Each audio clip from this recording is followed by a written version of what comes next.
Okay, today we're going to talk about 7-inch grinders, how to put on diamond cups, the shrouds that come with them, and the safety of the cords. Let's start off with the safety of the cords. This is a factory cord. There's nothing wrong with it, there's no cuts. That's totally legal on all of our jobs. No one can get in trouble for that. If for some reason that breaks or gets worn out, we can replace that cord. But if you're going to replace the cord, make sure it has a proper ground on it and the ground's not broken and there's no bare wires. Okay? Now, 7-inch grinders. We use a variety of 7-inch grinders. Typically they're Metabos. They all look like this. They come in blue or green. Doesn't really matter. They're a good brand. They do get hot, so you do need to let them shut off every once in a while and cool down. This type of shroud is a US saw shroud. We have a bunch of these. It takes a 2-inch hose. It has a little air flow here to help suck the air up. It also has a convertible. So when you're grinding along, you can get up to a wall and grind right along the wall without the cup hitting the wall. When you're done, push it back down, continues to be a regular grinder. This is size specific, so this one has a piece of aluminum that's been machined specifically to fit over the throat of a 7-inch grinder. Once that's on there, you tighten these Allen heads, simple as that. Tighten up Allen head, it stays on. There's really no reason you should ever take this off the tool. It should come to you from our office with this tool on there. If you have to take this off for some unknown reason, please do not lose these Allen heads. Once you loosen it and take it off, screw them back in so they don't come out. Maybe put a piece of tape around there so we don't lose those Allen heads. This one's already missing one and it's brand new. This is what seems to happen in a lot of jobs. We really want to make sure our tools stay together. So there's really no reason to take this off. Let the office and mechanic take care of that. This is a different type of shroud we have. This one's made out of plastic, or it also comes in metal, but it's more versatile. It can fit on different size machines. Some of these from a couple years ago had a different size head right here, or throat. This one is adjustable, so it'll fit many years and models, because you can unscrew these and tighten them, shorten them in, I'll show you that in a minute, where it can adjust any size tool. It's a nice tool, but look at the depth difference. It's a little bit different. It also only comes with an 1.5 inch vacuum port. Not a problem, because we have adapters for that. Put this adapter on, put your orange hose into here, put a roll of tape or just a bead of tape around there, and you're good to go. Never run any of these hand grinders with an 1.5 inch hose, which typically is red in our industry.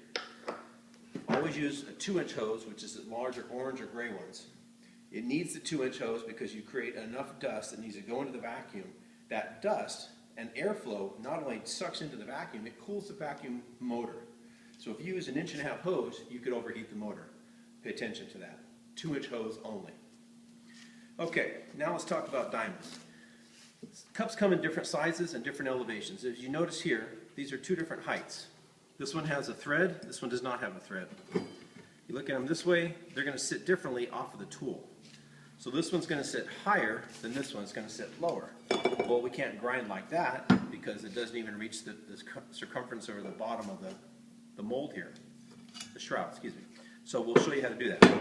Threaded ones, very simple. This is what we buy typically. They come in different grits. That's not important at this point. The most important thing about putting a threaded diamond cup on a grinder is to have a simple little thing called a washer.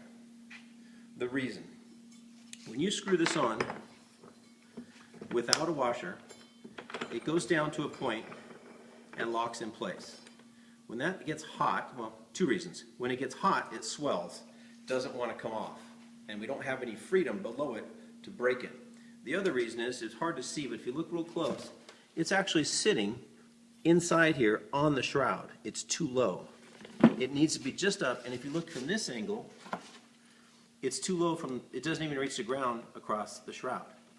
So, it's important that you understand elevations, that these have to fit to where they can reach the concrete and still allow the shroud to work. So we put a simple washer in there. Then we screw this on. Let's see if that's enough.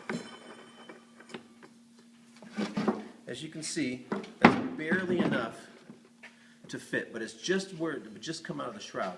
If it's still not enough, we have other options. You can do 2 washers, or you can do this other spacer. And what that spacer does, it fits there nice and loose, but it's a little thicker. Let's see if that works better. There. Now, as you can see, we're just above the shroud, or in this case, we're just touching the concrete right there, and the shroud isn't riding on the ground. It's just enough. So your elevation is important so you don't drag the shroud, you don't want to scratch the floor. You just have to make sure you have that washer sitting below there. Because when you go to take it off when it's hot, it'll heat up, it'll grab that arbor, and we'll never get this thing off. And these are expensive. Now, the second option, if we're using this type of shroud, is a non-threaded, just a hole, diamond plate. These are spacers and adapters. I'm not sure if this is the right elevation, but we're going to try it as an example. So you screw this on first. Oops. Washer. Although, let me rephrase that. You don't actually need a washer for this because we can grab this with a pair of, wrench, open-end wrench. Excuse me. You can always take this off open-end wrench. There's no way to unscrew this because you can't get to it when it gets hot. So we really don't need a washer for this. So put this on here. Then you mount this. You center that. Then this goes right inside of that diamond cup. Let me show you that. Just like that. That goes down into the arbor. You see the arbor down there? Now we're going to take this and you screw that in inside the other piece.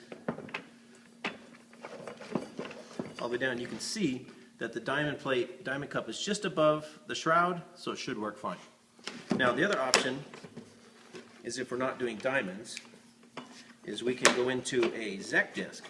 A Zec disc is like a tin grit sandpaper. Very aggressive, kind of gritty. We use this usually for taking off paint or things like that. It also mounts the exact same way. Put that inside there and now you're at the right elevation. These pieces come in different heights. 2 or 3 different elevations. You can have a short one, a medium one, and a long one, depending on how flat your tool is. Again, look how the elevation difference in those two. You might need different mounting tools for these to work. Now let's jump over to this tool. Same thing. We want to make sure we can get into that gap. Let's put our washer in there. We put our diamond cup on this one. Now this tool's a little different. It doesn't have a convertible, but it already has a flat edge. See that flat edge there? So this one actually goes right to a wall. We'll use this as our wall and gets right in there. It's kind of unique, its shape. It allows you to get into corners, and it's square, where this one is so big it doesn't allow you to get that close. This one's kind of unique. It has 3 flat sides on it. So you don't need a convertible. And if you have an elevation, if you have a threaded diamond cup that has an elevation that might be too tall for this tool, you can actually adjust the shroud to the elevation of the tool. So you bring this up, now we're flush with the shroud, we won't lose any airflow. So as you can see, this one's versatile in many ways. The shroud is adjustable with Velcro, and it already has flat edges, so you can go right to the wall, you won't lose any spots. You can almost get into every corner. So, let's review. Safety in our cords. Make sure our cord ends are safe, have grounds, either the original stock, or if it's an aftermarket, the ground is good, no loose wires. Make sure the shroud is tight. If you see these screws coming out, after you have the tool, simply tighten them up. If you have to take this off for some reason, push those nuts back in, put some tape on them, save this. What is this called? That'll be on your test. Okay, so that's going to come out. That's easy enough. Never put a tool on without a washer or an adapter plate underneath it before you put your tool in there. Why do you want to put a washer in there? What's the importance of a washer? That'll be on your test. If that's not the right elevation, change your washer out to a thicker washer or 2 washers. Raise your elevation up, screw it back on, make it right, okay? So that's adjustable. This one's adjustable. This one is 2-inch hose. This is 1.5 inch mount, but it takes a 2-inch hose. Don't let that fool you. Don't let that fool you. I'm going to say it again. Don't let that size fool you. 2-inch hose is only for dry pickup. Never use 1.5 inch. Adapters come in different sizes, with different styles, but they all come in varieties, so you can use a Zec disc, a non-threaded diamond cup, or if you have a threaded diamond cup, just use a washer, check your elevation. This one has an adjustable, what is that called? That'll be on your test. All right, let's be safe. Let's make sure we let these things cool down every hour a little bit. Get off your hands and knees, go over and plunge your vacuum. This should work for a long time.